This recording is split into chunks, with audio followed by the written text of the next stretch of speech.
ಆದುದೆಲ್ಲ ಒಳ್ಳೆಯದಕ್ಕೆ ಆಗಿದೆ, ಆಗುವುದೆಲ್ಲ ಒಳ್ಳೆಯದೇ ಆಗುತ್ತಿದೆ, ಆಗಲಿರುವುದು ಸಹ ಒಳ್ಳೆಯದೇ ಆಗಲಿದೆ. ರೋಧಿಸಲು ನೀನೇನು ಕಳೆದುಕೊಂಡಿರುವೆ? ಕಳೆದುಕೊಳ್ಳಲು ನೀನು ತಂದಿರುವುದಾದರೂ ಏನು? ನಾಶವಾಗಲು ನೀನು ಮಾಡಿರುವುದಾದರೂ ಏನು?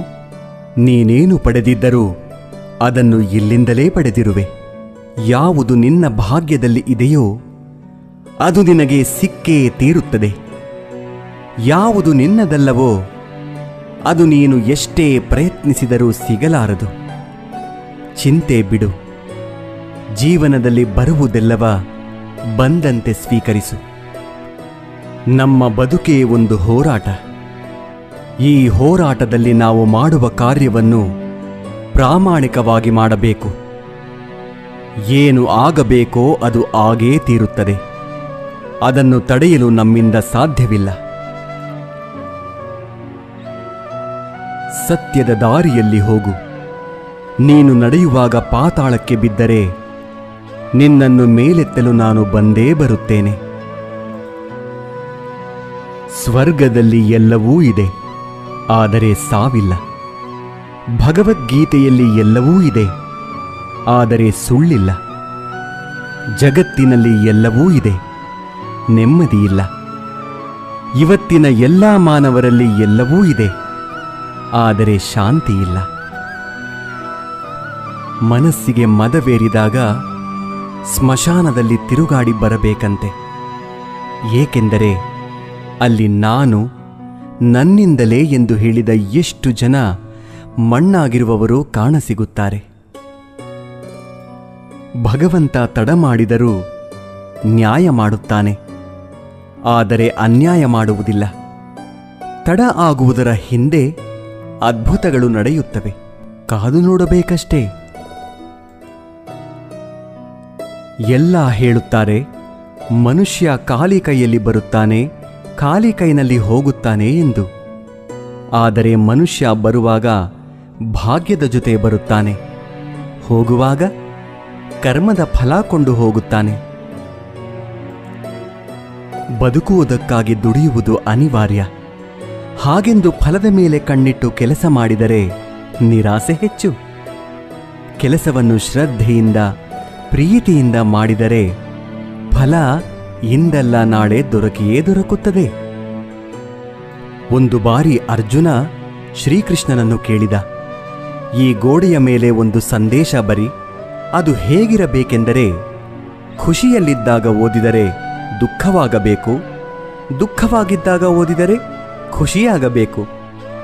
ಕೃಷ್ಣನು ಬರೆದ, ಈ ಸಮಯ ಕಳೆದು ಹೋಗುತ್ತದೆ. ಅಕ್ಕಿ ಅನ್ನಕ್ಕೆ ಕೇಳಿತು, ನೀನು ನಾನೇ ಆಗಿದ್ದೆ, ಆದರೆ ಅದು ಹೇಗೆ ಅನ್ನವಾದೆ ಎಂದು.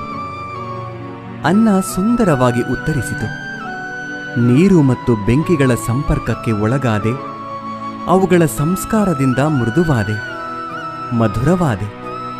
ಅಕ್ಕಿ ಎನ್ನುವ ಭಾವ ಕಳೆದುಕೊಂಡೆ, ಅನ್ನ ಎನ್ನುವ ಅನುಭವ ಪಡೆದುಕೊಂಡೆ.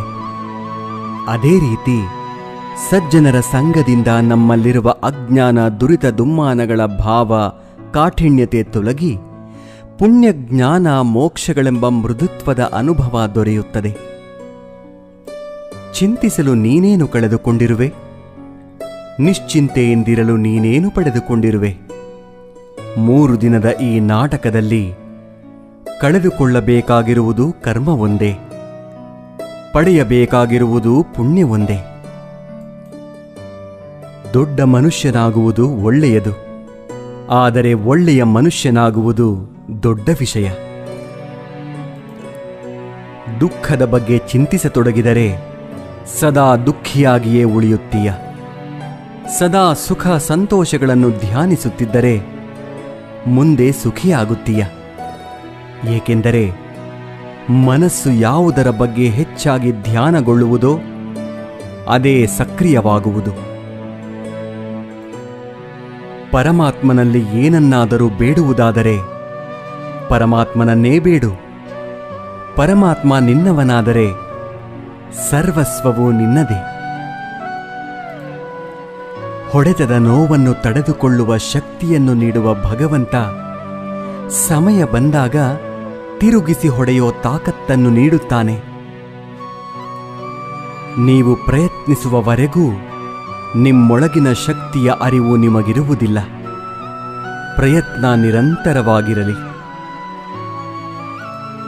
ಒಂದು ವೇಳೆ ಮನುಷ್ಯ ತನ್ನ ನಿರೀಕ್ಷೆಗಳ ಮೇಲೆ ನಿರಂಕುಶ ಹಾಕಿ ತನ್ನ ವಿಚಾರಗಳನ್ನು ಬೇರಾವುದೋ ವ್ಯಕ್ತಿಯ ಪರಿವರ್ತನೆಯ ಬದಲು ತನ್ನ ಅಂತರಂಗವನ್ನು ಪರಿವರ್ತನೆ ಮಾಡುವ ಪ್ರಯತ್ನ ಮಾಡಿದರೆ ನಾವು ಸಂಬಂಧಗಳಲ್ಲಿ ಸಂತೋಷವನ್ನು ಹುಡುಕುವಲ್ಲಿ ಕಷ್ಟವಾಗುವುದೇ ಇಲ್ಲ.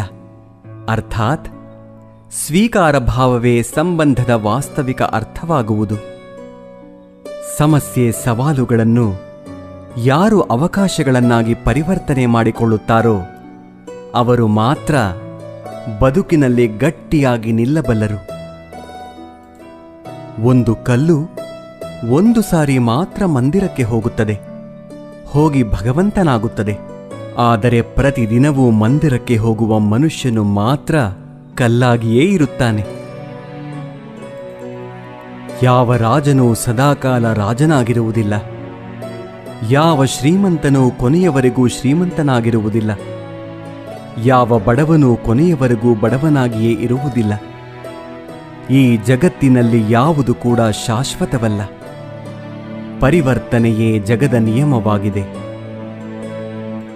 ಬದುಕಿನಲ್ಲಿ ಅತಿಯಾಗಿ ಮೌನವಾಗಿರುವುದು ಒಳ್ಳೆಯದಲ್ಲ.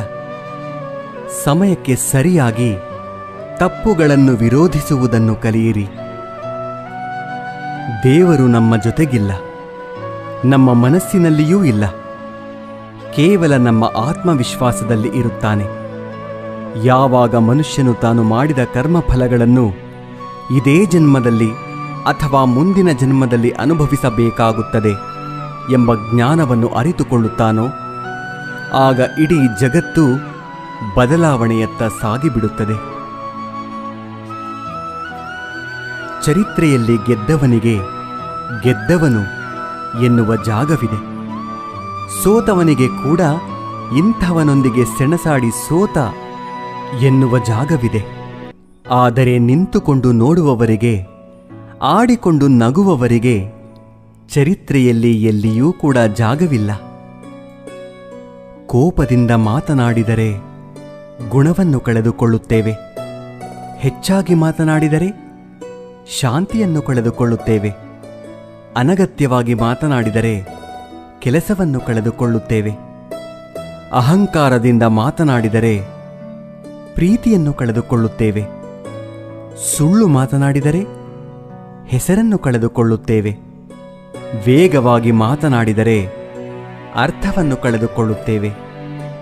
ಪ್ರೀತಿಯಿಂದ ಮಾತನಾಡಿದರೆ ಎಲ್ಲವನ್ನೂ ಗಳಿಸುತ್ತೇವೆ. ಬದುಕಿನಲ್ಲಿ ಏನೇ ನಡೆದರೂ ಒಳ್ಳೆಯದೇ. ವರ್ತಮಾನದಲ್ಲಿ ಏನಾಗುತ್ತಿದೆಯೋ ಅದೆಲ್ಲವೂ ಉತ್ತಮವಾಗಿಯೇ ನಡೆಯುತ್ತದೆ. ಮುಂದೆ ಏನಾಗುವುದೋ ಅದೆಲ್ಲವೂ ಚೆನ್ನಾಗಿಯೇ ಇರುತ್ತದೆ. ಭವಿಷ್ಯದ ಬಗ್ಗೆ ಚಿಂತಿಸಬೇಡಿ, ವರ್ತಮಾನದಲ್ಲಿ ಜೀವಿಸಿ. ಒಂದು ಬಾರಿ ಅರ್ಜುನ ಶ್ರೀಕೃಷ್ಣನನ್ನು ಕೇಳುತ್ತಾನೆ, ಎಲ್ಲವೂ ಹಣೆಬರಹದಲ್ಲೇ ಬರೆದಿದ್ದರೆ ಪ್ರಯತ್ನಪಟ್ಟು ಫಲವೇನು ಎಂದು. ಆವಾಗ ಶ್ರೀಕೃಷ್ಣನು ಉತ್ತರಿಸುತ್ತಾನೆ, ಯಾರಿಗೆ ಗೊತ್ತು, ಪ್ರಯತ್ನಪಟ್ಟರೆ ಸಿಗುತ್ತದೆ ಎಂದು ಹಣೆಬರಹದಲ್ಲಿ ಬರೆದಿದ್ದರೆ ಪ್ರಯತ್ನಂ ಸರ್ವಸಿದ್ಧಿ ಸಾಧನಂ. ಒಮ್ಮೆ ನಾರದರು ಶ್ರೀಕೃಷ್ಣನನ್ನು ಕೇಳಿದರಂತೆ, ಈ ಪ್ರಪಂಚದಲ್ಲಿ ಎಲ್ಲರೂ ದುಃಖಿಗಳಾಗಿದ್ದಾರೆ ಏಕೆ ಎಂದು. ಆಗ ಶ್ರೀಕೃಷ್ಣನು ಮುಗುಳ್ನಗುತ್ತಾ ಹೇಳಿದನಂತೆ, ಸುಖ ಎಲ್ಲರ ಬಳಿಯೂ ಇದೆ, ಆದರೆ ಎಲ್ಲರೂ ಇನ್ನೊಬ್ಬರ ಸಂತೋಷದಿಂದ ದುಃಖಿಗಳಾಗಿದ್ದಾರೆ ಅಷ್ಟೇ. ನೆಮ್ಮದಿ ಯಾವುದೇ ವಸ್ತು ಹಣದಲ್ಲಿ ಇರುವುದಿಲ್ಲ, ನಮ್ಮ ಆಲೋಚನೆ ಮತ್ತು ಮನಸ್ಸಿನಲ್ಲಿ ಇರುತ್ತದೆ. ಕಷ್ಟಪಡದೆ ಸಿಕ್ಕ ಫಲ ಎಂದಿಗೂ ಸುಖವನ್ನು ಕೊಡುವುದಿಲ್ಲ. ಸುಖವನ್ನು ಕಷ್ಟಪಡುವುದರಲ್ಲಿ ಹುಡುಕಿ.